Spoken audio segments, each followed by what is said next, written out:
আসসালামু আলাইকুম। আমাদের শিরিন পরিবেশ ও গাছের গুরুত্ব ব্যাখ্যা করবে।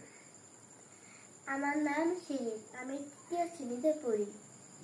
পরিবেশ হলো আমাদের চারপাশে যা কিছু রয়েছে তা নিয়ে পরিবেশ।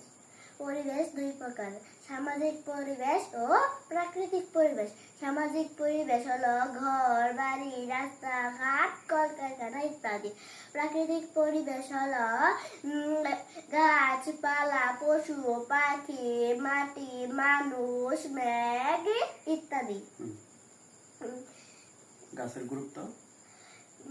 পরিবেশের বড় উপাদান গাছ। একমাত্র গাছ আমাদের অক্সিজেন দেয় এবং কার্বন ডাই অক্সাইড গ্রহণ করে। যে হারে গাছ কাটা হয় সে হারে গাছ লাগানো হয় না, তাই পরিবেশের ভারসাম্য নষ্ট হয়।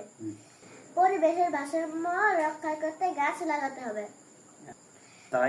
তাই গাছ লাগান, পরিবেশ বাঁচান।